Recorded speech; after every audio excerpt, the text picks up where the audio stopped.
Nós estamos falando sobre a nova ordem mundial, não estamos no assunto que se refere a este tema, porém, estamos tratando de assuntos que estão dentro deste ensino maravilhoso, que é conhecer o passado, o presente e o futuro.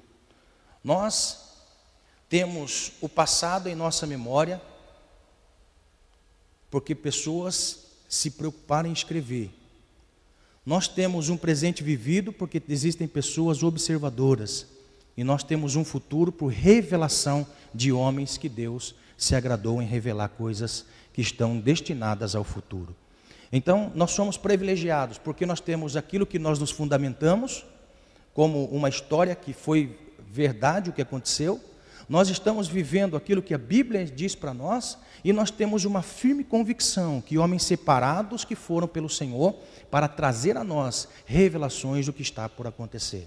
Então, nesse assunto sobre o final dos tempos, é muito importante nós termos entendimento do que nós estamos aprendendo. Então, nós já aprendemos sobre os reinos, nós já aprendemos como é que Deus tratou com os reinos que se levantaram neste mundo, como nós podemos ter a revelação de Daniel de uma forma tão maravilhosa, em todos os tempos Deus cumprindo profecias. Nós temos o livro de Apocalipse, que confirma de uma forma tão maravilhosa aquilo que aconteceu e aquilo que está por acontecer. Eu posso dizer que João, exilado na ilha de Patmos, ele ficou surpreso quando Deus começou a revelar a ele algumas coisas. Quando você olha capítulo 13 de Apocalipse, você vai ver em um dado momento que se levantaria alguém para governar de forma mundial. Porém, ali está dizendo que quem não tiver a marca da besta não vai poder comprar ou vender, de tão globalizado que o mundo vai estar. João não conseguia entender isso. Se não tivesse aquela marca, não podia comprar e vender de uma forma globalizada. Ele nunca passaria pela sua mente desse tempo de ciência avançada que nós estamos vivendo. Ele nunca entenderia se não fosse de uma forma explicada ou mostrada por Deus, ele nunca entenderia da forma como nós estamos vivenciando hoje.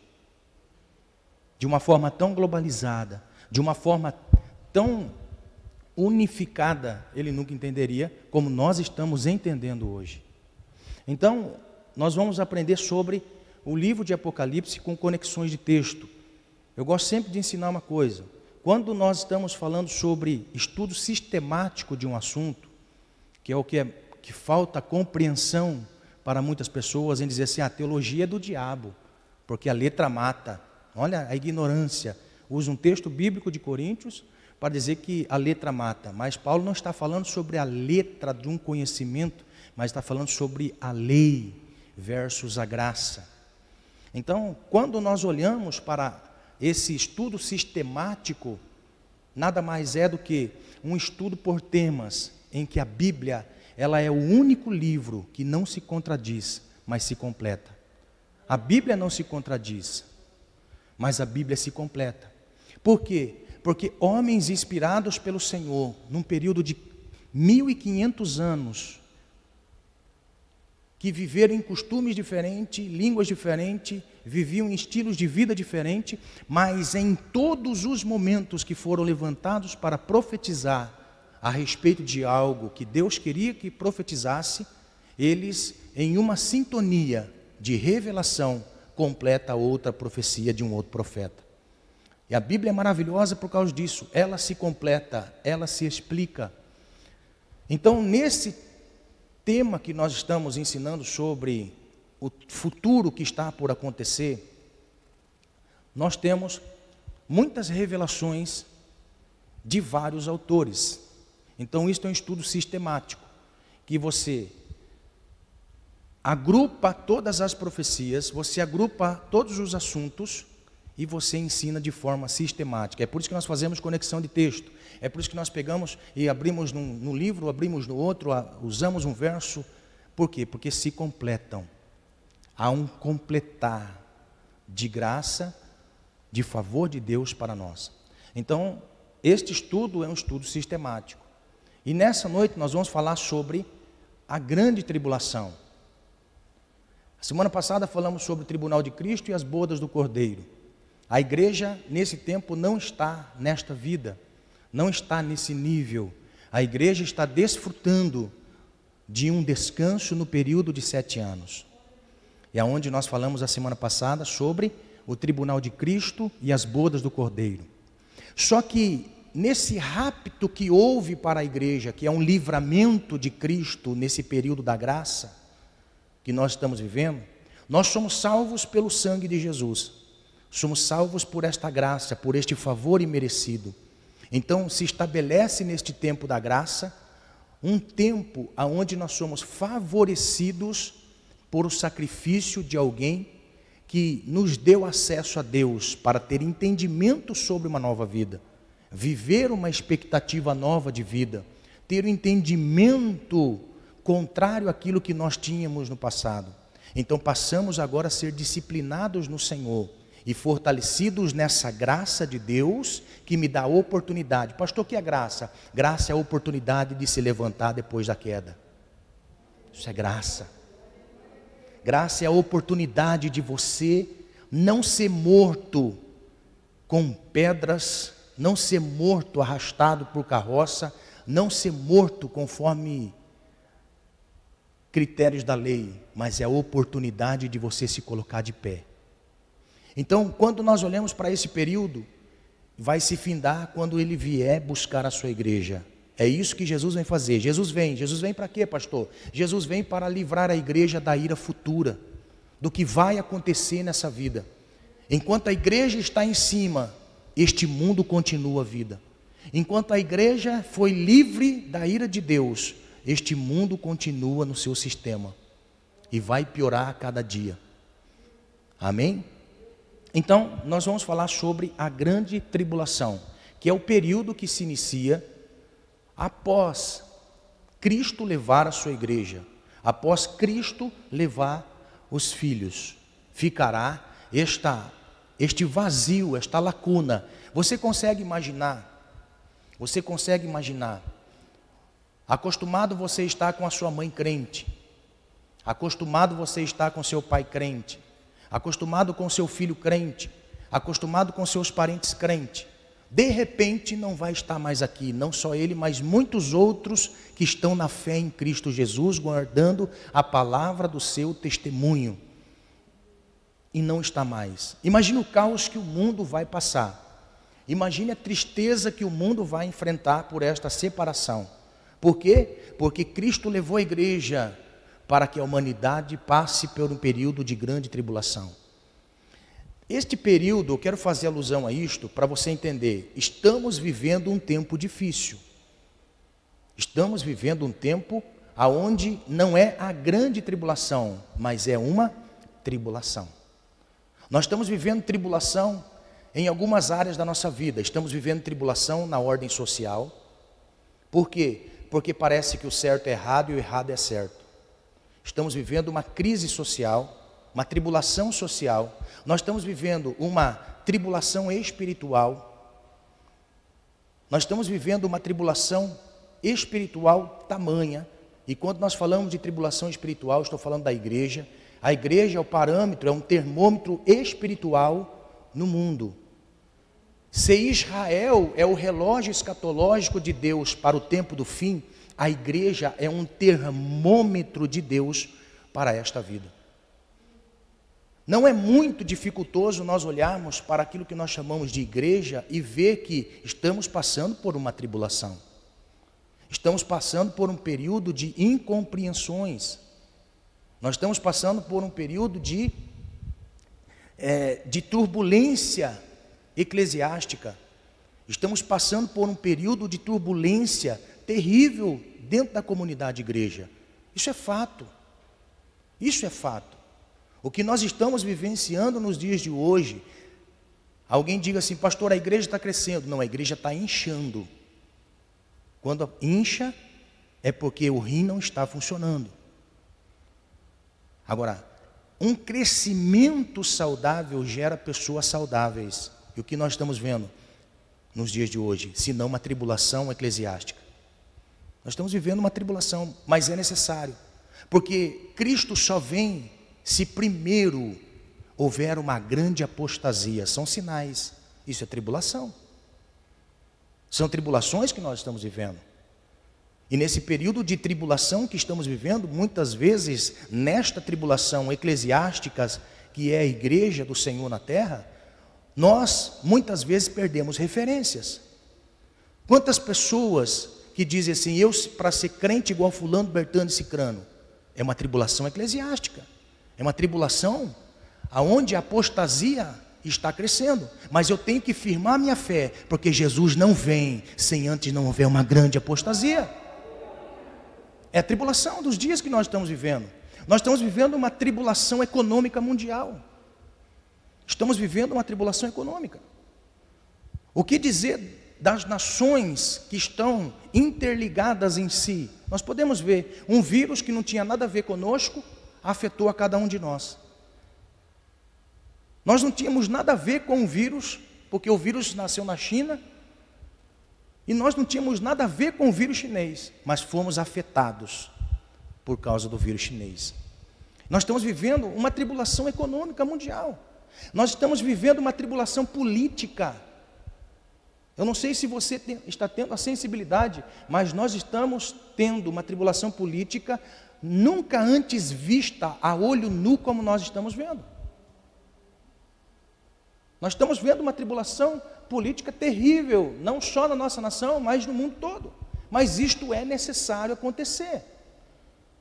Então este período da tribulação, este período de tribulação, não está mostrando a nós um período escatológico do fim, porém, são princípios de dores. São princípios de dores. Nós podemos ver, irmãos, para nós vermos o que Jesus disse. Abra sua Bíblia em Mateus 24. Mateus 24, Jesus vai dizer para nós que este período entre, eu quero que você entenda assim, desde quando Jesus se ascende aos céus, e Jesus se ascendendo aos céus, na descida do Espírito Santo, em Atos capítulo 2, nós temos o período que se diz últimos dias. Últimos dias.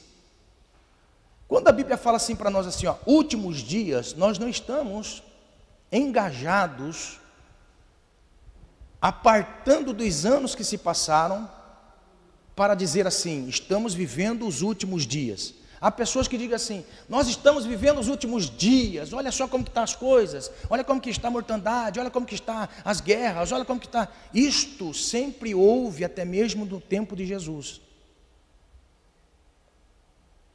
Sempre houve até nos tempos de Jesus. Nós vemos terremoto. Quem é que tirou Paulo e Silas da prisão? Um terremoto.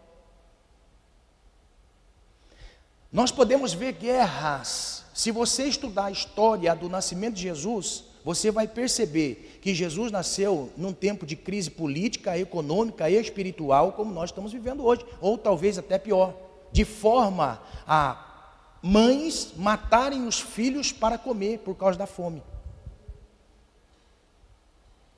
Nesse tempo de crise econômica que nós estamos vivendo, alguém tem notícia de que alguém matou um filho para comer por causa da fome?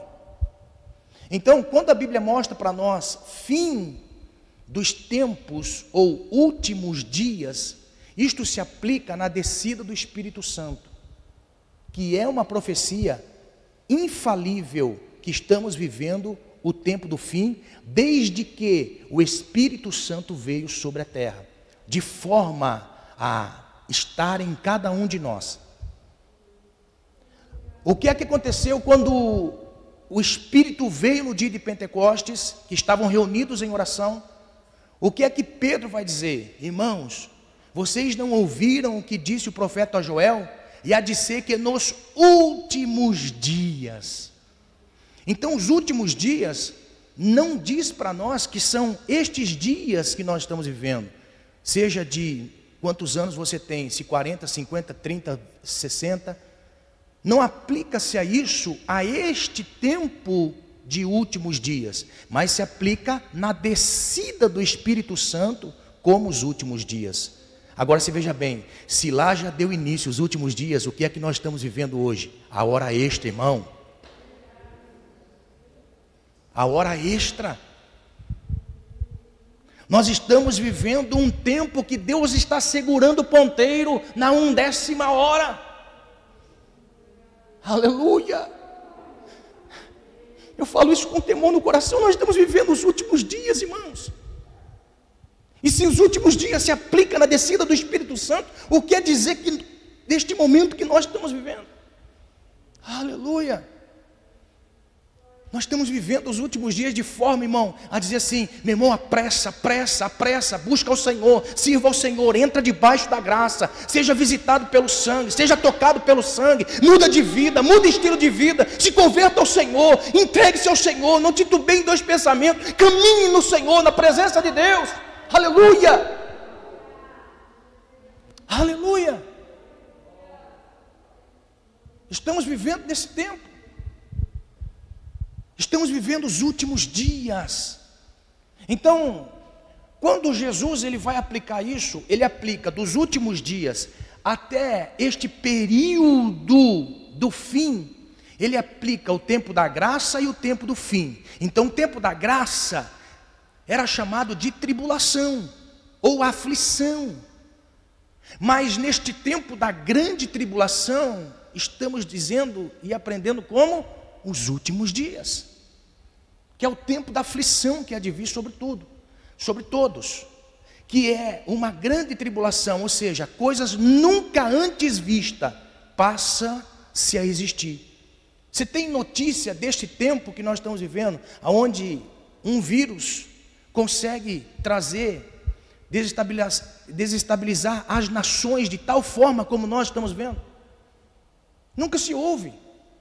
Então são princípios de dores, de forma a, nos últimos dias, neste tempo da graça, há um princípio de uma dor maior, que é a grande tribulação, que é este período de coisas surreais que vão começar a acontecer na terra, de coisas que vão começar a tocar a terra de forma terrível, porque isto é a ira de Deus sobre a terra. A ira de Deus sobre a terra, ou seja, um Deus, irmão, para consumir alguém, ele não precisa ficar irado, como Jeremias disse. Jeremias diz assim: Senhor, a tua misericórdia é a causa de eu não ser consumido. O Senhor não precisa nem ficar irado comigo, é só tirar a misericórdia. Deus não precisa nem ficar irado comigo, como a gente fica irado, né? Deus não precisa nem ficar irado conosco, mas só tirar a misericórdia. Ele tirou a misericórdia, nós somos consumidos no ato. Amém? Mas este período da grande tribulação é chamado também de a ira do Cordeiro de Deus. A ira de Deus. Então, este período que nós estamos vivendo é um período onde estamos na graça. E neste período de graça, que finda-se para iniciar a última semana de Daniel, para iniciar os 7 anos de grande tribulação. Então, Jesus ele vai dizer que este momento que nós estamos vivendo não é a grande tribulação, mas é um princípio de dor, é um princípio do fim que nós estamos vivendo. Então, Mateus 24 diz assim: e quando Jesus ia saindo do templo, aproximaram-se dele os seus discípulos para lhe mostrarem a estrutura do templo. Jesus, porém, lhe disse: não vedes tudo isto? Em verdade vos digo que não ficará aqui pedra sobre pedra, que não seja derribada. Estando assentado no Monte das Oliveiras, chegaram-se a ele os seus discípulos em particular, dizendo: dize-nos quando serão estas coisas, e que sinal haverá da tua vinda e do fim do mundo? Jesus respondendo disse-lhe: acautelai-vos, que ninguém vos engane, porque muitos virão em meu nome, dizendo eu sou o Cristo, enganarão a muitos.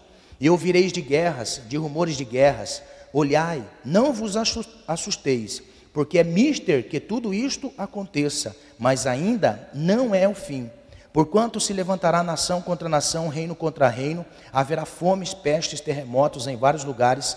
Todas estas coisas são princípios de dores. Então vos hão de entregar para seres atormentados, matar-vos-ão, sereis odiados de todas as gentes por causa do meu nome. Neste tempo muitos serão escandalizados, e trair-se-ão uns aos outros, e se aborrecerão. E surgirão muitos falsos profetas, e enganarão a muitos. E por se multiplicar a iniquidade, o amor de muitos se esfriará. Mas aqueles que perseverar até o fim será salvo. E este evangelho do reino será pregado em todo o mundo, em testemunha a todas as gentes. E então virá o fim. Agora Jesus vai dizer: quando, pois, virdes que a abominação da desolação de que falou o profeta Daniel está no lugar santo, quem lê entenda, então os que estiverem na Judéia, que fujam para os montes. E quem estiver sobre o telhado, não desça a tirar coisa alguma da sua casa. E quem estiver no campo, não volte atrás buscar as suas vestes. Mas ai das grávidas e das que amamentarem naqueles dias. E orai para que a vossa fuga não aconteça no inverno, nem no sábado. Porque haverá então grande aflição, como nunca houve desde o princípio do mundo até agora. Nem tampouco haverá jamais. E se aqueles dias não fossem abreviados, nenhuma carne se salvaria. Por causa dos escolhidos se abreviaram aqueles dias. Então, se alguém disser, eis que o Cristo está aqui ou ali, não deis crédito, porque surgirão falsos cristos, falsos profetas, e farão tão grandes sinais e prodígios que, se possível, enganariam até os escolhidos. Eis que eu vô-lo tenho predito. Então Jesus, no capítulo 24 de Mateus, ele está dizendo, aqui Jesus está ensinando a seus discípulos, então tem profecia, a graça, ou aqueles que vivem em graça, e aos judeus. Então Jesus está ensinando que neste tempo do fim, que ainda não é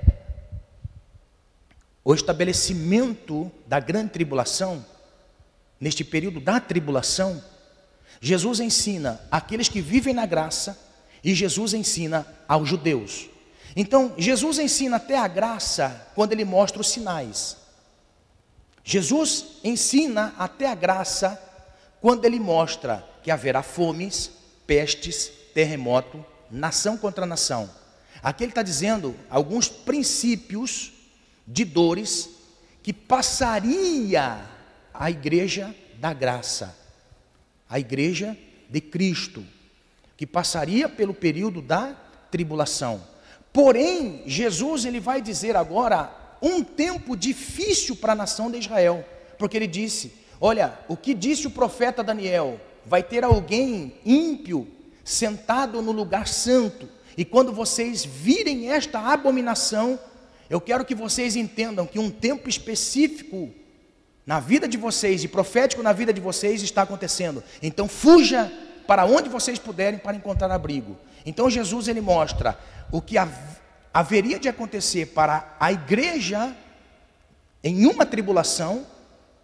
Nós podemos observar quantas coisas de tribulação em todas as áreas que a igreja passaria, e depois Jesus ele volta a esta profecia, estas predições para Israel. Então este período que nós estamos vivendo é um período de vigilância, é um período de vida com Deus, é um período de tribulação. Olha o que Paulo vai dizer em 2 Tessalonicenses, no capítulo 2. 2 Tessalonicenses, capítulo 2.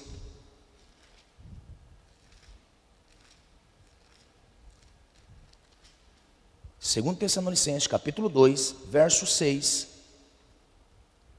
e 7. Diz assim, verso 1, olha só, olha o que Paulo vai dizer para nós a respeito desse período que nós estamos vivendo de tribulação. Ora, irmãos, rogo-vos pela vinda de nosso Senhor Jesus Cristo e pela nossa reunião com Ele, que não vos movais facilmente do vosso entendimento, nem vos turbeis, quer por espírito, quer por palavra, quer por epístola, como se o dia de Cristo estivesse já perto. Então ele tem a consciência de que o dia de Cristo, que é a vinda do Cristo, do Messias, não estava próxima. Então ele está dizendo assim, eu não quero que vocês se movam, nem para a esquerda, nem para a direita, e não atentem para aqueles que já dizem que Jesus já veio. Mas que vocês retenham a firme promessa e a esperança do aparecimento do nosso Senhor em glória. Então ele deixa um alerta à igreja do Senhor. Nunca se ouve no mundo uma notícia de que um povo saiu desta terra, de que um povo foi tirado dessa terra. Então, o apóstolo Paulo está dizendo, não se mova de forma nenhuma a ponto de vocês abandonarem a fé. Por quê? Porque haverá de acontecer algumas coisas neste período do fim. Ele está dizendo, ninguém de maneira alguma vos engane, porque não será assim até que antes venha a apostasia e se manifeste o homem do pecado, o filho da perdição, o qual se opõe e se levanta contra tudo o que se chama Deus ou se adora, de sorte que se assentará como Deus no templo de Deus, querendo parecer Deus. Não vos lembrais de que estas coisas vos dizia quando ainda estava convosco? E agora vós sabeis que o que detém para seu próprio tempo seja manifesto. Porque já o mistério da injustiça opera, somente a um que agora resiste, até que do meio seja tirado. Aí depois será revelado o iníquo, a quem o Senhor desfará pelo assopro da sua boca e aniquilará pelo resplendor da sua vinda. A esse cuja vinda é segundo a eficácia de Satanás, como todo o poder, sinais, prodígios de mentira, e com todo o engano da injustiça para os que perecem, porque não receberam o amor de verdade para se salvarem. E por isso Deus lhe enviará a operação do erro, para que creiam na mentira, para que sejam julgados todos os que não creram segundo a verdade, antes tiveram prazer na iniquidade. Grave bem essa palavra que eu vou ensinar depois, iniquidade. Mas devemos sempre dar graças a Deus por vós, irmãos, por vos ter Deus elegido desde o princípio para a salvação em santificação do Espírito, fé e da verdade. Então o apóstolo Paulo está mostrando para nós que todas as coisas que nós estamos vivendo nesses dias são prenúncios de uma tribulação. Mas haverá um tempo como nunca houve antes vivido nesta vida, que é o período da grande tribulação. Se nós já estamos com medo com este mal que está assolando o mundo, o que dirá das coisas que estão por acontecer no mundo? Então vamos entrar no assunto. A duração deste período de grande tribulação, para dar-se entendimento à profecia de Daniel, como nós aprendemos, 7 semanas, 62 semanas estão destinadas a Israel. Ficou faltando uma semana. Esta uma semana é o período onde vai dar início quando a graça se findar. Esta graça findando, dar-se início a esta última semana, que é a semana de 7 anos. Então a Bíblia mostra para nós, desta semana será dividido em 2. Primeira parte da grande tribulação será uma falsa paz. Uma falsa paz. Olha só, Jesus ele vai dizer, quando ouvirdes de paz, virá sobre vós repentina destruição. Então, este período de paz de 3 anos e meio, a Bíblia não faz alusão de como será este primeiro período, mas o período completo de 7 anos, começa a se acontecer algumas coisas surreais. É aí que nós temos a abertura dos selos, nós temos 7 selos, nós temos 7 trombetas e nós temos 7 taças. O que significa este número de 7? O número de 7 é um ciclo. É um ciclo para iniciar outro ciclo. 7 selos, 7 trombetas e 7 taças. Estes selos, taças, trombetas e taças fazem conjunção entre si. O que é isso, pastor? Eles não estão desassociados. Por quê? Porque quando um selo está na Bíblia, ele tem uma representação de autoridade para alguma coisa.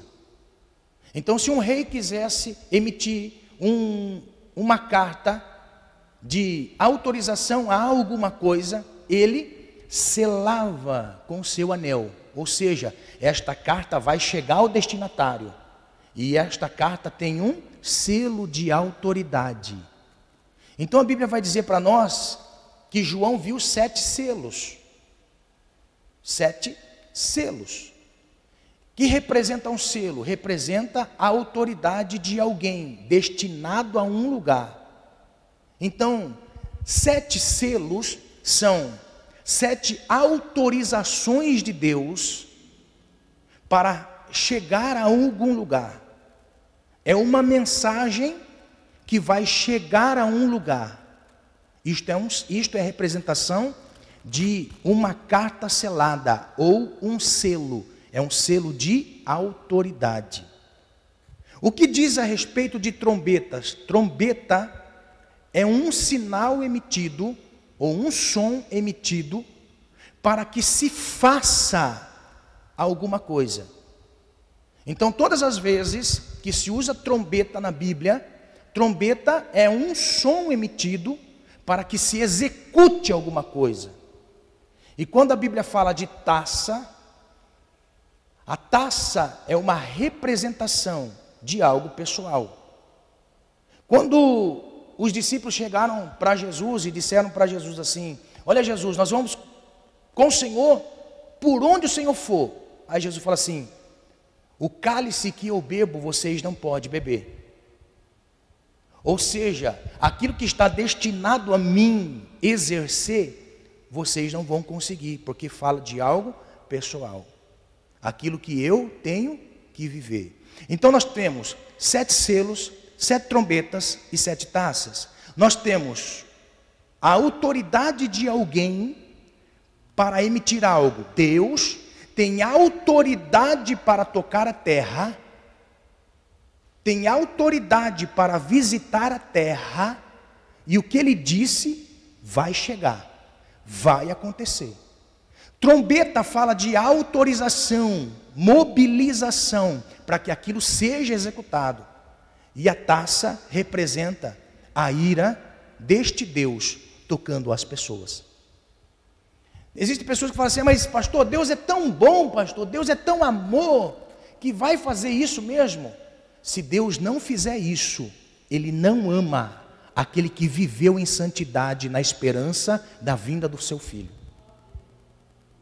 Se Deus não operar juízo sobre toda impiedade e maldade, Deus está sendo injusto com aqueles que viveram em santidade ao Senhor. Pegou essa revelação? Então, se Deus está mostrando para nós que neste período onde coisas estão por acontecer, por coisas que estão por tocar a terra, é porque estas coisas vão acontecer. Aleluia. Amém? Vai acontecer. Então este período também é chamado de a ira de Deus. Também a ira do Cordeiro de Deus. Amém? Então, estes 7 selos, estas 7 trombetas e estas 7 taças, elas estão interligadas, como eu já disse. Uma coisa completa a outra. Se você pegar o livro de Daniel, como nós aprendemos, você vai ver que no capítulo 7, Daniel traz a explicação de algo, usando animais, do que aconteceu com ele na revelação. Já o capítulo 8 é uma explicação do 7. O capítulo 9 é uma explicação do 8. O capítulo 10 é uma explicação do 9. O capítulo 11 é uma explicação do 10. O capítulo 12 é uma explicação do 11 e uma completude de profecias. Por isso que no final do capítulo 12, Deus diz para Daniel assim: Daniel, agora eu quero que você cele este livro, porque não é para este tempo. Por quê? Porque no capítulo 7, 8, 9, 10, 11, chegando até este, eu fui completando no seu entendimento, porque eu sei que esta massa cefálica sua, Daniel, não é capaz de guardar em memória aquilo que eu revelei a você. E você está confuso com aquilo que eu revelei. Então ele passa a explicar a Daniel de forma tão gloriosa. Por isso essa completude. Quando nós olhamos para os 4 evangelistas, se nós tivéssemos, pela explicação de João, uma completude do entendimento do Evangelho da Graça, não precisaria Mateus escrever, Marcos escrever e Lucas escrever. Ou qualquer um outro deles. Se Lucas tivesse a visão completa do Cristo e da mensagem do Cristo, não precisaria Marcos escrever, Mateus escrever e João escrever. Então, quando nós olhamos para Mateus, Mateus tem uma revelação. Nós temos em Marcos a continuidade, nós temos em Lucas e João o resplendor da revelação do Cristo. Então, quando nós olhamos para isso, nós conseguimos entender que a palavra de Deus, ela não é revelada em uma completude a alguém. Por isso nós precisamos estar habituados a uma coisa. Quando Deus revela algo a alguém, ou traz luz na palavra de Deus a alguém, é uma completude daquilo que você já conhece. De uma forma que você não tinha um entendimento. Você já percebeu que quando nós estamos reunidos num ambiente profético como esse, porque não é só um ambiente social que nós estamos, de rever os irmãos, aqui é um ambiente profético, aonde a palavra de Deus, ela traz luz no nosso entendimento. E como nós saímos de uma reunião, nós saímos assim, não sei em que dado momento da reunião, algo Deus traz luz no seu entendimento. Por quê? Porque você não sabe tudo. Ninguém sabe tudo, a ponto de dizer assim, eu não preciso aprender com mais ninguém. Porque a Bíblia mostra para nós que as revelações de Deus, aquilo que traz luz, aquilo que estava obscuro na nossa mente e que nós não tínhamos entendimento, nós passamos a ter clareza quando Deus usa alguém que teve uma revelação. É por isso que nós procuramos nos comentários de Spurgeon, nos comentários de Matthew Henry, é por isso que nos comentários existem coisas que Deus não revelou, mas revelou para nós.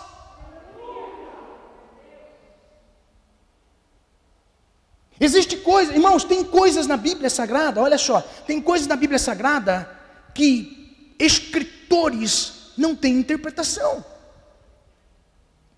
porque é mistério. É algo misterioso demais a palavra de Deus. Existem códigos na palavra de Deus. E que Deus revela aos seus profetas, não a seu profeta. Nós podemos observar que Deus, Ele traz uma completude a nós, a partir do momento que nós estamos acessível para Deus. E Deus traz luz no nosso entendimento, usando alguém. Quem era contemporâneo de Isaías? Quem era contemporâneo de Isaías? Abacuque, irmãos. Abacuque era contemporâneo de Isaías. Jeremias era contemporâneo de Oséias. Agora, se Deus tivesse dado a revelação a um único profeta, o que fariam os outros? Então a Bíblia é algo maravilhoso, por quê? Porque nós temos uma completude. Então quando nós olhamos para os 7 selos, as 7 trombetas e as 7 taças, são coisas que Deus passa para nós clareza ao meditar nestes assuntos. São explicações que nós passamos a ter, que traz para nós fundamento da fé, para não termos confusão, para termos entendimento. Então a Bíblia, ela é maravilhosa por causa disso. Então quando nós olhamos para este momento, se você estiver anotando, anote aí, a irmã que está anotando lá na internet, anote aí, os 7 selos, nós temos a descrição dos selos em Apocalipse 6 e Apocalipse 8. Depois nós temos as 7 trombetas, que vai dizer que Jesus, ele abre o entendimento de João, e vai dizer no capítulo 8, no capítulo 9 e no capítulo 11. E depois nós temos as taças da ira de Deus no capítulo 16. Então os selos nós temos em Apocalipse 6 e 8. As trombetas nós temos em Apocalipse 8, 9 e 11. As taças nós temos em Apocalipse 16. Então são paralelos, repetições, para que não fique nada escuso, mas que fique tudo esclarecido. Aleluia. Irmão, agora vamos tentar humanamente entender o que aconteceu com João. Imagine João numa idade avançada, era um velhinho. Imagine João para escrever tudo isso. Você consegue pegar todos os capítulos, olha só, você consegue pegar todos os capítulos de Apocalipse e você entender que foi um velhinho que escreveu. Oh meu Deus, Deus é maravilhoso demais.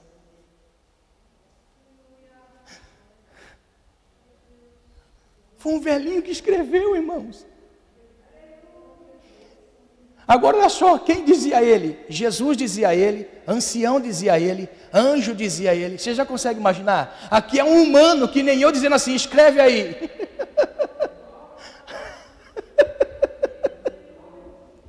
Oh meu Deus.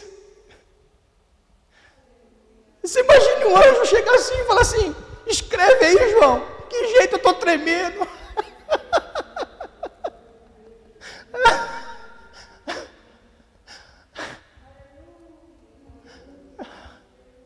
Não é anjo assim, irmão, fisionomia humana.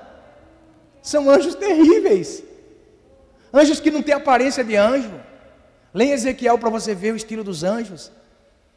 Ezequiel olhou uma vez e ele viu um anjo que quando ele levantava o braço parece que tinha catraca debaixo das suas asas. E quando se movia fazia um barulho terrível.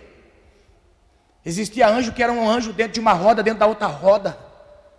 Anjo que tinha corpo humano com cara de animal. Meu Deus do céu. Então olha só. Então quando nós temos a explicação de João, selos, trombetas e taças, nós temos o entendimento de que as coisas vão se completando de uma forma para ficar nítido na mente das pessoas. Nós não podemos dissociar o selo das trombetas e das taças. Nós não podemos interpretar de uma forma aleatória, sem junção. Então, selo, trombeta e taça, todos eles estão interligados. Então, nós vamos abrir a Bíblia e nós vamos para estes selos que Deus abriria num tempo específico da ira dele. Apocalipse capítulo 6. Apocalipse capítulo 6.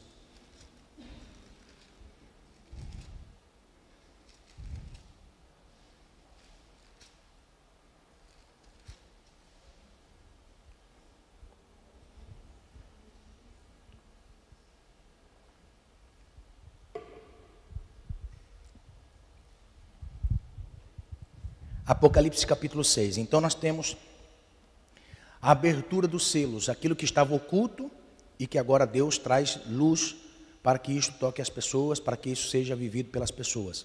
Isso daqui é a ira de Deus. É a ira de Deus sobre a terra. Diz assim: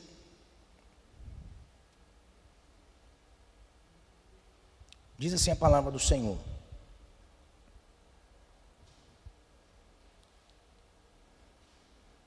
Leia o verso 15 e o 16, para nós termos uma base. Olha só, diz assim: e os reis da terra, e os grandes e ricos, e os tribunos, e poderosos, e todo servo, e todo livre, se esconderam nas cavernas, nas rochas das montanhas, e diziam aos montes e aos rochedos: caí sobre vós, escondei-vos do rosto daquele que está sentado sobre o trono, e da ira do Cordeiro.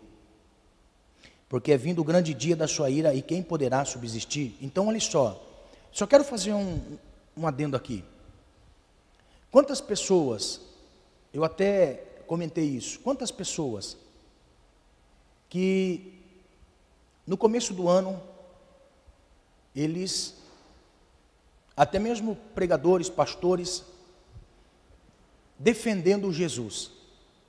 Uma abominação terrível que aconteceu no carnaval, onde vê Satanás puxando Jesus, não é? E Satanás, o diabo com os pés em cima de Jesus, dizendo assim que aquilo ali é a figura da vitória de Satanás sobre Jesus. E muitos, quando fizeram aquele filme, o Jesus gay, e falando sobre Jesus, e defendendo Jesus, irmãos, nós defendemos o Evangelho e praticamos o Evangelho, mas defender Jesus nós não precisamos, não.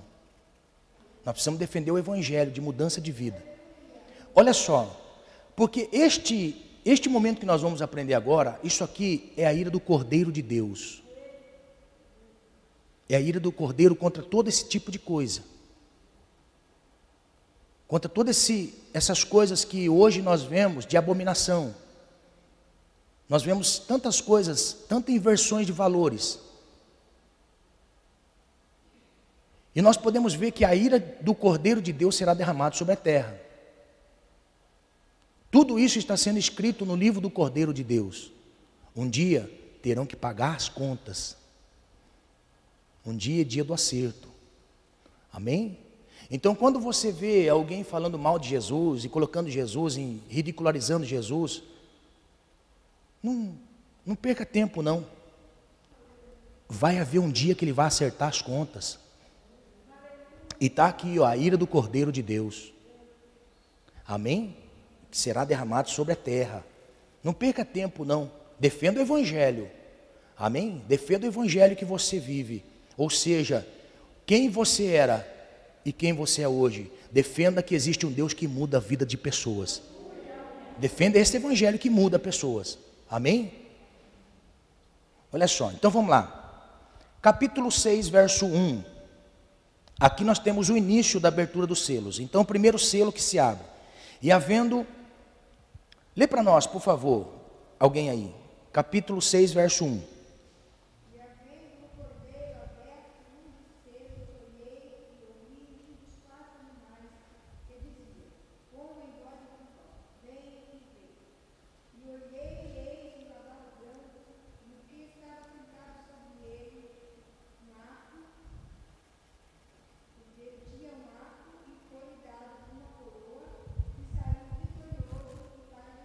Amém? Então olha só. Aqui a Bíblia mostra para nós que o primeiro selo que é aberto é um cavalo branco. Muitas pessoas dizem que este cavalo branco é o cavalo que o seu cavaleiro é Jesus. E não é. Esta não é a interpretação. Porque olha o texto. Ele segue antes de 6 selos serem abertos. 6 selos que posteriormente seriam abertos, seriam destinados à ira de Deus. Então este primeiro cavaleiro não é Jesus, não é o Senhor. Esta aqui é a representação de uma falsa paz. Porque o que significa o branco? Pureza. O que significa o branco? Paz. O que significa o branco? Algo limpo, algo santo. Como é que vai vir o anticristo na primeira fase do arrebatamento? Porque olha só, na primeira fase, após o arrebatamento, no período da grande tribulação, no período da grande tribulação, na primeira fase, 3 anos e meio, ele tem que fazer aliança com Israel. Ele tem que fazer aliança com Israel. Então esta primeira fase, ele vai vir com ar de santo, de verdadeiro, de puro. Ele não vai vir com chifre, ele não vai vir com potentado destruindo. Ele vai ser levantado de forma a unificar nações. Preste atenção no que eu vou dizer. Ele vai trazer unificação às nações. Ele vai trazer um único governo às nações. Ele vai trazer soluções para todo o mal no mundo. Olha só, o que é o mal no mundo hoje? O dinheiro. O dinheiro é o mal no mundo. Ninguém faz guerra. Nenhuma nação faz guerra se não tiver propósito de dinheiro. Se não tiver propósito em petróleo, que geralmente é dinheiro. Se não tiver... Algumas pessoas que dizem assim, por que que o mundo todo está de olho no Brasil? Vamos salvar a Amazônia. Eles querem árvores. Eles querem o que está na terra, não as árvores.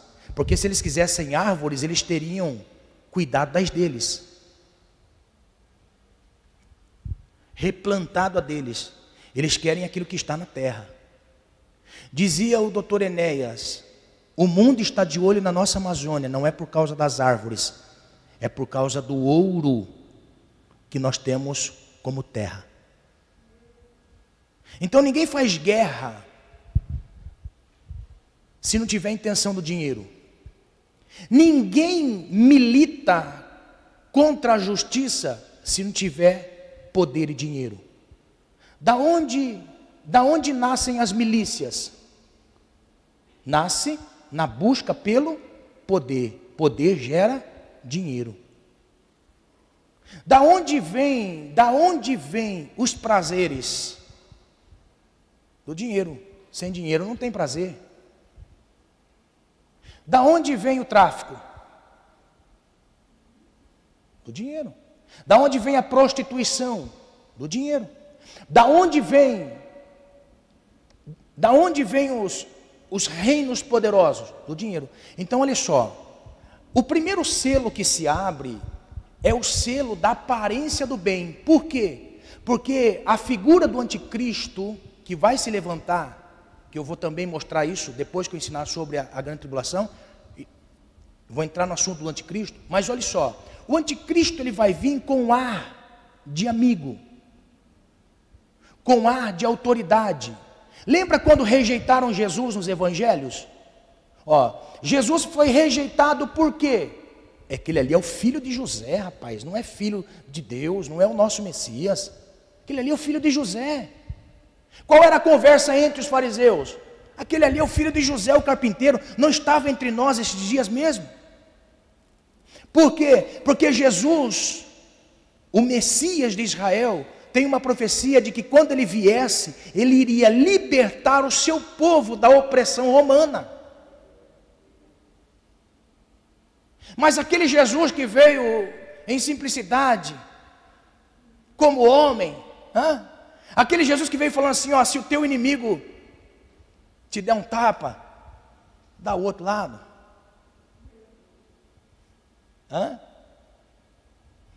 Ele está dizendo assim, olha, eu vim não implantar um governo terreno, eu vim trazer o reino para a terra.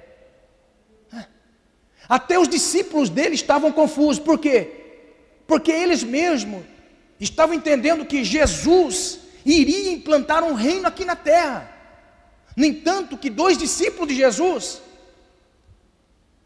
disseram para Jesus, Jesus, quando tu trazeres o reino, estabelecer o teu reino aqui em Israel, permita-nos assentar uma à direita e uma à esquerda. Porque a mentalidade do judeu era este Messias implantar o reino na terra. Por que é que quase todos desviaram da fé quando Jesus disse assim, eu vou morrer na cruz? Por que que a Bíblia vai dizer que Judas foi para o sumo sacerdote dizendo assim, eu sei onde está o Jesus, eu sei onde está o Cristo que vocês estão querendo, eu vou levar vocês até lá, leva-nos, mas me dá 30 moedas aí. Por quê? Porque agora não tem mais nada. O pastor presidente foi preso. Está entendendo? Não tem mais nada, não tem bolsa agora. Por quê? Porque Jesus falou que ele ia morrer. Jesus morrendo, acaba o ministério. Acabando o ministério, não tem dinheiro. Ele não era o Messias. Judas estava convicto de que quando Jesus se assentasse no trono, todos aqueles discípulos que estavam andando com Jesus seria condecorado como ministro. Mas Jesus agora fala que vai morrer. Está entendendo? Então olha só, os judeus não aceitaram a esse Jesus porque ele não tirou o jugo de Roma de sobre eles. Não tirou o jugo de Roma de sobre. Quando vier o anticristo como potentado de glória, unificando o mundo na sua pessoa, Israel vai dizer assim, aquele ali é o Messias. Ele não vai vir com mancha de pecado. Na primeira fase, para enganar Israel, na construção do templo, ele virá como potentado. Por isso que Paulo disse, ele vai sentar no trono de Deus, se achando Deus. Nenhum judeu hoje, irmão, abandona a sua fé, deixa a sua fé para seguir qualquer outro Deus. Por que é que eles vão aceitar o anticristo como seu Messias? Porque ele vai vir ilibado nas suas atitudes. Por isso que o primeiro selo, quando foi aberto, é o cavalo branco, porque o cavalo branco é a falsa paz. Ele vai acabar, ele vai trazer solução para o mundo. Por quê? Porque se tirar o dinheiro corrente, o que é que resta do mundo? Todo domínio será do governo mundial. O governo mundial será o único governo, ou seja, todas as nações subjugadas pela autoridade de um único governo, em autoridade. Agora olha só, pasme o que eu vou dizer. Tudo está sendo preparado para que ele confisque todas as pessoas. Ou não? Quando você vai comprar no supermercado, a pessoa fala assim, põe um CPF ou não? Quer que o CPF? Por quê? Olha só, eu gosto sempre de dizer isso aí. Por que é que a pessoa pergunta para você quer colocar o CPF? Porque o nosso estado tem um computador central que, entre aspas, beneficia quem vai acumulando pontos no CPF. Isso nada mais é do que uma estratégia, de que uma preparação para o único governo. Ninguém vai conseguir comprar ou vender se não tiver a marca. Está entendendo?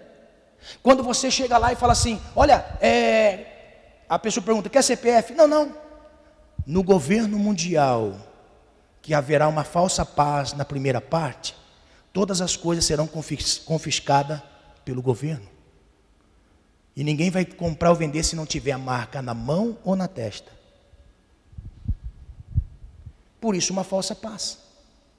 Irmãos, para alguém que vai acontecer de sentar no lugar do Messias na nação de Israel, do qual não é qualquer pessoa que cuida das coisas de Deus, senão pessoas consagradas ao Senhor. Diga-se passagem, tem sacerdotes que já foram buscado a sua genealogia e que já estão exercendo o sacerdócio em Israel para sacrifício de animais. Não é qualquer um. Agora, como que o anticristo sentará no trono do Messias se achando Deus? Se não vier através de uma falsa paz. Então, o primeiro selo, este selo não é, este cavalo deste primeiro selo, não é Jesus. Não pode ser Jesus. Por quê? Porque primeiro ele vai estabelecer, no primeiro período, uma falsa paz. Acabando com o dinheiro, acaba com as guerras, acaba com as drogas. Tudo é confiscado pelo governo, tudo é confiscado pela nova ordem mundial. Talvez você já ouviu essa palavra, nova ordem mundial. Nós vamos falar muito sobre isso também. Então olha só, abriu-se o primeiro selo. E o cavalo branco, e o que estava sentado sobre ele tinha um arco. E foi-lhe dado uma coroa, presta atenção, e foi-lhe dado uma coroa. E saiu vitorioso para vencer. Só que como na revelação da estátua de Daniel, no último governo, era o governo mais fraco. Ele era totalitário, global, mas o mais fraco, porque era ferro misturado com barro. Então, a ideia que nós temos é, há uma legitimidade de governo. Sim ou não? Alguém que está usando com uma autoridade delegada. O último governo, por ser mais fraco, a ideia que nós temos é ilegal. Não, é legal. Porque isto vai acontecer. E que foi permitido por Deus e já foi prenunciado lá atrás. Olha só. Então, deste último governo, o texto vai dizer para nós que ele recebe um arco e uma coroa. Coroa fala de legalidade. Arco fala de guerra, ele saiu para uma peleja. E esta peleja sucede nos restantes dos selos, numa completude das trombetas e numa interpretação das taças. Então, por isso que não pode ser Jesus o primeiro cavalo com o seu cavaleiro. Não pode ser Jesus. Amém? Olha só, então lá, saiu e ele tinha um arco, uma coroa, e saiu vitorioso para vencer. Porque quando ele une, por isso que a Bíblia não mostra para nós neste período de 3 anos e meio, que é uma falsa paz, A Bíblia não vem mostrar para nós de uma forma completa, até porque as profecias dizem que nesta semana, que fica faltando de 7 anos, apenas 3 anos e meio, a Bíblia deixa para nós bem claro, em 1260 dias. Ou 42 meses, que é o que nós vamos ler. Então, neste período de 1260 dias e 42 meses, é o segundo período desta grande tribulação. Porque deste primeiro período, é uma falsa paz. É uma falsa paz. Mas os outros selos serão abertos. Por isso que eu digo que este selo aberto não mostra que é Jesus. Não é Jesus. Não pode ser Jesus. Porque Jesus não vai vir a este tempo. Este cavaleiro e este cavalo não é o cavalo de Jesus e nem aquele que está escrito Rei dos Reis e Senhor dos Senhores sobre a sua coxa e que virá pelejar na guerra do Armagedon a favor de Israel. Amém? Então vamos lá. Entenderam? Depois nós vamos completar na trombeta. Amém? Vai lá. O segundo cavalo, verso 3 e verso 4.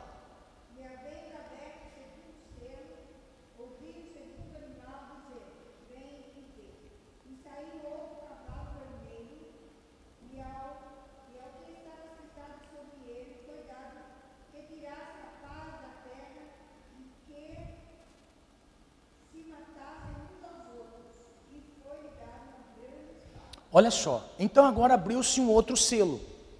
O primeiro selo é o selo de uma falsa paz. Até porque de uma pureza, até porque de uma ligação política mundial, ele vai enganar Israel. Dentro de outras profecias, ele vai enganar Israel. Quando Israel vê que aquele ali não é o Messias, a Bíblia vai mostrar para nós que com grande ira ele vai perseguir uma mulher, que é os textos que nós vamos ver pela frente. Então ele vai perseguir uma mulher. Então quando Israel souber que aquele ali não é o Messias, ele vai fazer guerra contra Israel e vai perseguir Israel e vai perseguir todos aqueles que ficaram professando o testemunho de Jesus e que não subiram em um arrebatamento e que não foram livres da ira de Deus e que serão torturados e mortos, que é o que nós vamos ver. Então olha só, no segundo período, o selo foi aberto e o cavalo vermelho é para trazer desgraça. Desgraça sobre a terra. Olha o que está o texto dizendo.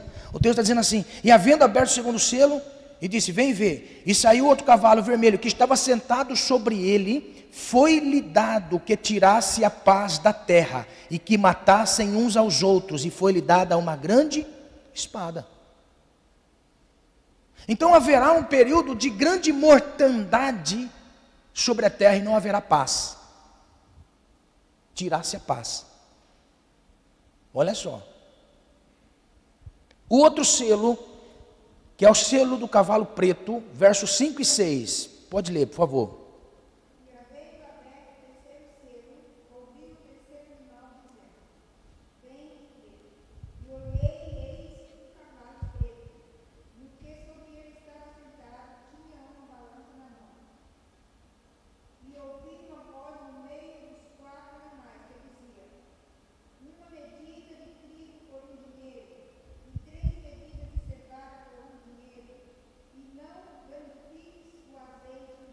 Irmãos, olha o que diz a Bíblia a respeito do cavalo preto, sobre a fome que haverá sobre a terra. Nós podemos, irmãos, nós podemos ver nesse período que nós estamos vivendo de crise econômica, nós podemos ver, o Brasil está sendo afetado, porém, Deus está tendo misericórdia do Brasil, mas outras nações estão passando fome. A nossa vizinha aqui, a Argentina, estão passando necessidades. Nós estamos aqui com o Chile, tem algumas pessoas conhecidas nossas aqui no Chile, morando no Chile, e tem uma amiga da Sabrina, que ela acompanha, aqui no Chile. Eles estavam para vir para cá. Vocês não imaginam o caos que está no Chile e que está no Peru. Se você seguir as notícias, como está o Peru hoje? Estão caminhando para um colapso. Agora olha só, é lógico que isso são prenúncios. Isso são princípios de dores. Este texto que está dizendo para nós aqui, está dizendo assim, ó, vão ter dinheiro para comprar, mas não vai ter comida para comer. Olha o que diz em Apocalipse 13, 16. Apocalipse capítulo 13, 16. Diz assim: e faz que a todos... Bom, aqui na realidade é o articulador mundial, o anticristo. Olha o texto que vai dizer, ó, e faz que a todos, não é opcional. Ou seja, eu quero ou não quero, é uma opção minha, eu aceito ou não. Não é uma opção minha, é algo obrigatório. Por isso que aqui o texto vai dizer para nós que pessoas vão ter dinheiro para comprar, é lógico que de uma forma virtual, mas não vão poder comprar alimento, porque vai ser escasso, vai ser pouco, e muitos não vão ter autorização para fazer isso. Olha o que diz o texto, por isso que ele está dizendo aqui, ó, e faz com que a todos, quem? O anticristo, pequenos e grandes, ricos e pobres, livres e servos, seja posto um sinal na mão direita ou na testa, para que ninguém possa comprar ou vender, senão aquele que tiver o sinal, ou o nome da besta, ou o número do seu nome. Então, este selo do Cavaleiro Preto está associado à fome mundial. Devido a quê? Devido a uma perseguição mundial que haverá. Irmão, imagine comigo, se eu como cristão, e porventura, com uma vida desleixada, fiquei no tempo do fim da graça, que é o arrebatamento. Não subi, fiquei. Porém tenho profissão. Sei fazer, sei trabalhar. Vou estar impossibilitado de trabalhar, porque não tenho autorização. O que me resta? Se eu não ganho pão? Passar necessidade. Então esse período que entra agora, nesse segundo período, vai ser um período terrível, por quê? Porque agora nós estamos impossibilitados de seguir com a nossa fé. Agora presta atenção para você entender o porquê. Nesse tempo da graça somos salvos pelo sangue de Cristo. Por isso graça, que me dá acesso a Deus, que é uma oportunidade de recomeçar todos os dias. Agora imagine comigo, quando o Espírito sair, quando o sangue de Cristo não houver mais purificar, não tiver condições de purificar pessoas, por causa do sacrifício, eu vou ter que dar a minha vida para ser salvo. Sou salvo porque Cristo morreu por mim. E morro eu a cada dia. Agora olha só, nesse período da grande tribulação, para eu ser salvo, eu não posso ter a marca, ou aderir à fé, aderir à minha crença, neste governo mundial, não se associar à iniquidade deste governo mundial, não receber a autorização, que nada mais é a autorização do governo para eu poder ter livre comércio. Se eu aceitar, eu perco a minha alma e recebo a condenação. Olha só. Agora veja bem, irmão, como que tudo vai sutil. Quando você entra numa empresa, olha só que interessante, como isso aqui vai sutil, ó, devagarzinho. Quando você entra numa empresa, a primeira coisa que a empresa faz com você, o que é? Te dá os documentos e pede para você ir no banco, abrir uma conta. Você está entendendo? Ah não, mas eu não quero abrir a conta, então você não tem pagamento. Vocês estão conseguindo entender, irmão? Como tudo é lógico, irmãos, isso aqui não estou dizendo que quando você entra numa empresa e abrir uma conta, você já é do anticristo. Não estou dizendo isso. Vai ser algo muito sutil. Não tem nada a ver. Presta atenção que interessante nessas coisas. Essas coisas são automáticas. Aí o banco vai fornecer o que para você? Um cartão de crédito.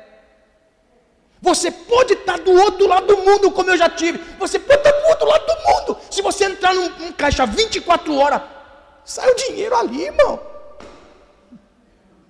Você do outro lado do mundo. Porque isto está acontecendo, irmão, e quem tem a sensibilidade de entender que tempo nós estamos vivendo do fim. Estamos vivendo nesse tempo. Agora olha só, se eu me negar a abrir uma conta no banco, eu não tenho pagamento. Agora imagine, no tempo em que tiver tudo confiscado pelo governo, se eu não tiver a marca, eu não posso comprar ou vender.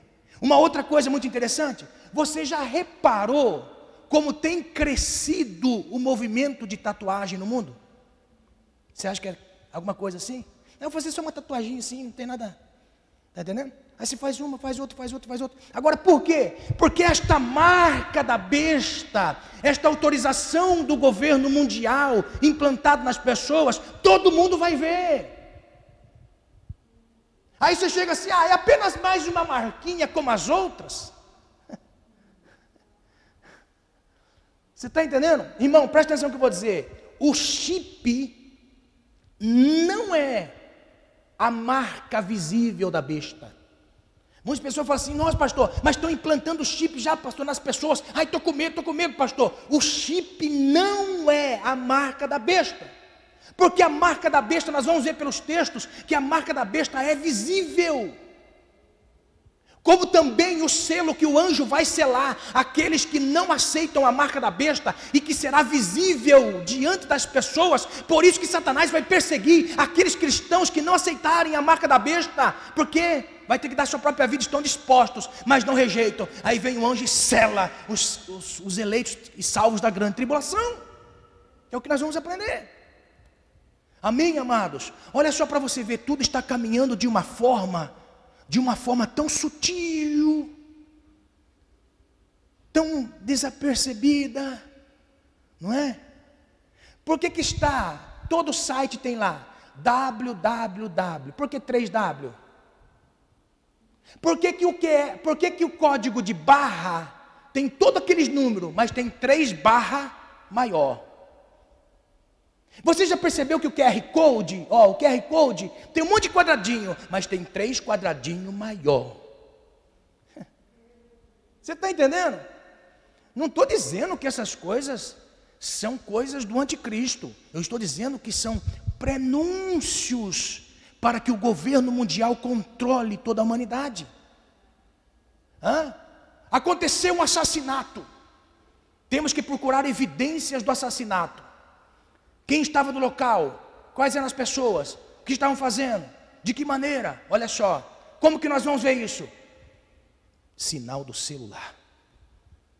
Está lá, está o tráfico da pessoa, andou por aqui, saiu daqui, vai para cá, vem para cá, vem para cá, começa. Você está entendendo? Como que o anticristo vai ter domínio sobre as pessoas que estiverem aqui nesse tempo? Ai meu Deus, vocês estão entendendo, irmãos? Tudo está sendo preparado de uma forma a ter um único governo mundial. Quer mais? Quer mais? O que o governo disse nessa crise? O que Paulo Guedes disse dessa crise?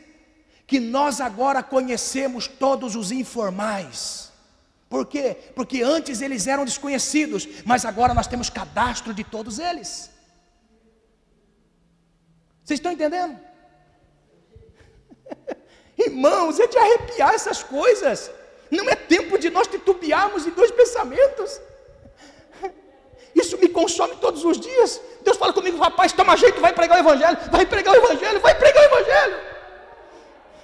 Quando eu começo a pensar isso aí, minha cabeça começa a entrar em parafuso. Está entendendo? Tudo está sendo preparado, irmãos. Olha o que mais? A Receita Federal. Mas o que é a Receita Federal? É um órgão que controla todos os gastos das pessoas, sejam eles tributáveis ou não tributáveis. Então vamos lá. Todo ano, quem trabalha e recebe uma quantia anual e ultrapassa, tem que declarar. Tem que declarar. Eu comprei uma moto, comprei uma casa, comprei isso, comprei aquilo outro. Tratamento, pago faculdade, pago dentista, pago médico, pago isso, pago aquilo outro. Todo ano a Receita Federal recebe de todos os cidadãos uma prestação de contas do que você gastou, consumiu. Só que isso é falível demais. Então o que a Receita Federal está fazendo? Todas as empresas estão interligadas entre si. De que maneira, pastor? Nota fiscal eletrônica. Então eu vou lá, compro uma coisa. Ai, moço, minha impressora quebrou, eu posso te mandar por e-mail? Pode. Por quê? Porque eu tenho que fazer a nota fiscal. Agora não posso mais fazer a nota fiscal manual. Por quê? Porque agora eu tenho aqui um aparelhinho no meu computador que é conectado no computador da Receita Federal. Então, se o senhor colocar o seu CPF, eles vão saber o quanto você está gastando. Oh, meu Deus, você tem que dar glória a Deus, irmão, por essas revelações. Isso é glória demais. O que nós estamos vendo nos dias de hoje, irmão, está se aplicando a isso. De uma forma tão sutil. Quando for estabelecido o governo mundial, este cavaleiro preto, irmão, é ele que vai destinar fome para a terra. Por quê? Porque todo o sistema está organizado para que ele execute. Não pense que vai ser assim, ó, abrir o selo, aí vem um cavaleiro do céu e traz fome para a terra. Não, irmão, não é isso não. São símbolos, são figuras alegóricas. De maneira nenhuma o selo que a Bíblia está dizendo para nós é que vai abrir o céu, aí eu estou vendo um cavaleiro preto, e esse cavaleiro preto começa a trazer fome para a terra. Não é isso, isso são formas alegóricas. Olha só, de que maneira que eu estou dizendo para você? Estamos vivendo prenúncios de como será esse tempo. Amém? Não dá mais tempo, são 9h20, semana que vem nós vamos continuar, amém? Olha só. O que eu quero terminar aqui dizendo é, estas coisas não são apenas informações. Eu não quero apenas trazer informações. Eu não quero aumentar o seu conhecimento. Eu quero aumentar o nosso temor. Que o Senhor aumente em nós o temor. O temor de ficar nessa vida. O temor de morrer sem Deus. Amém? Você que me acompanha pela internet, eu não quero aumentar informações a respeito de Deus. Eu quero que Deus visite você e você tenha temor. E você, em nome do Senhor Jesus, viva para Ele. É isso que eu quero. Nestas poucas palavras, que o Senhor possa colocar temor em nós. Temor nos nossos corações. Eu não posso fazer isso, mas o Espírito de Deus pode. Temor, chegou um tempo, irmãos, que nós temos que abraçar a causa de Cristo. Nós temos que abraçar. Eu decidi com Deus esse ano, de sacrificar a minha vida. E muitas coisas na minha vida vai mudar. Nessas decisões que eu preciso tomar. Tenho uma família, tenho a minha vida social. Mas de tanto que estas coisas consomem dentro de mim, e é uma luta muito grande dentro de mim, a respeito de ser um pregador do Evangelho, um ensinador do Evangelho. Sei que não faço com muita excelência, devido à dubiedade de pensamentos. O meu corpo quer esse mundo, mas a minha alma e meu espírito quer Deus e o Evangelho de Cristo. Isso me consome diariamente. Está aqui o Celso, trabalha comigo, ele sabe disso. Isso me consome. Se eu estou na fábrica trabalhando, eu estou pensando no reino. Se eu estou em casa, se eu estou aqui, eu penso no trabalho. Não é? Tenho família. Mas estas coisas aqui começam a me consumir quando eu começo a colocar a minha cabeça para pensar, e eu começo a ver as coisas. Algumas coisas na minha vida têm que mudar. Tem que mudar. O tempo que nós estamos vivendo nesses dias são tempos confusos. Deus está querendo levantar referências. Referências. Pessoas que são referências. Irmão, estou falando de referência. De alguém olhar e falar assim, olha, ouça o que esse rapaz tem para dizer, porque ele é de Deus. Olha, veja a conduta desse rapaz e veja que ele é de Deus. Veja a conduta dessa moça e veja que ela é de Deus. Ouça o que ela tem para dizer. É isso que eu estou dizendo. Nós estamos vivendo um tempo confuso, irmãos. Porque tudo isso está se encaminhando para um tempo profético no mundo. E nós precisamos viver com Deus. Amém? Sozinho não conseguimos, precisamos do Espírito Santo. Precisamos usar os nossos talentos para alcançar pessoas. Precisamos de uma forma ou de outra, com uma graça que Deus colocou em você, tocar a vida de pessoas.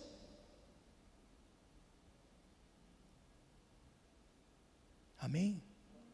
Que este Espírito Santo, que inspirou todos os escritores para dizer para nós, que um tempo profético está chegando. E nós estamos vivendo esse tempo profético. Estamos encaminhando para tudo isso. Amém? Se coloque de pé, irmãos, por favor.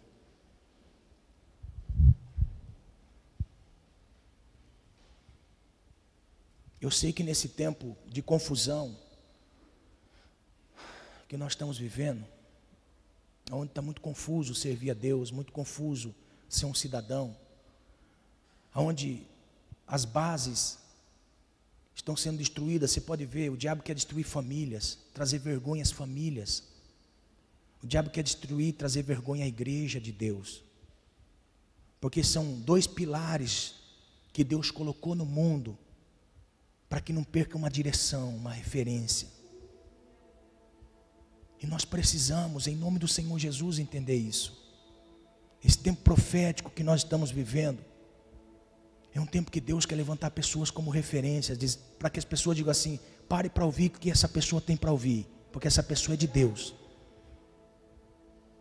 Veja essa pessoa é diferente. Ah, mas aconteceu. Olhe para aquela pessoa, olhe para aquela família. Eu tenho conversado muito isso, irmão. Tenho conversado muito isso em casa. Esse dia atrás nós fizemos uma reunião em casa. Nós conversamos princípios de cada um, de regras de cada um. Por quê? Porque estamos vivendo um tempo, irmãos. Nós estamos vivendo, como diz aquele ditado, em terra de cego, quem tem um olho é rei. Nós estamos vivendo uma decadência tamanha na família. Se uma família disser assim: eu quero ser referência, você pode ter certeza que Deus vai colocar muitas outras famílias à sua volta. Você pode ter certeza. Você pode ter certeza, entenda o que eu vou dizer. Em terra de guerra que nós estamos vivendo dentro de igreja, se tiver uma igreja em verdadeiro amor, Deus enche o ambiente. Sabe por que Deus não traz avivamento nesses dias para a igreja? Porque nós queremos ser unitário, queremos olhar o defeito do outro. Nós somos juízes uns dos outros. Mas se nós formos pessoas que nos amem de verdade, Deus traz e enche pessoas. Porque o mundo está carente de amor. O mundo está carente de amor verdadeiro. Não amor, irmão. As pessoas estão sofrendo nos trabalhos. Quantas pessoas estão dizendo assim: ah, esta pessoa quer passar a perna em mim, essa pessoa quer puxar meu tapete, essa pessoa quer isso. Irmão, o mundo está sofrendo com isso, e a igreja do Senhor tem que ser levantada com um amor diferente. O mundo lá fora é competição. Quem é mais inteligente, quem é mais sábio, quem pega mais mulher, quem é mais rico, quem é mais poderoso, quem é isso. E a igreja? Quem prega mais, quem canta mais, quem isso, quem aquilo. Irmão, nós temos que parar com essas coisas. Se eu vier aqui falar drento, trupicão, e se você me respeitar, você vai ser ungido da mesma unção que eu tenho. Se esse irmãozinho, essa irmãzinha, que mesmo sem falar direito, você parar para tentar, você pode ter certeza que você vai ter uma palavra profética.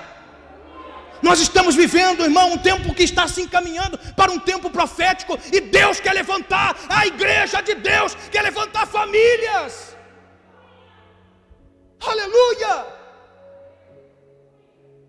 Nós precisamos, em nome do Senhor Jesus, entender o tempo profético que estamos vivendo. Nós precisamos entender o tempo profético que estamos vivendo. Isso me consome. Isso me consome. Amados, precisamos do Espírito Santo. Precisamos de mais presença de Deus em nós. Amém? Porque o que está por acontecer, irmão, não é qualquer evangelho. Você pode observar, a crise veio. Cadê os crentes? Nós precisamos do Espírito Santo, irmão. Precisamos do Espírito Santo.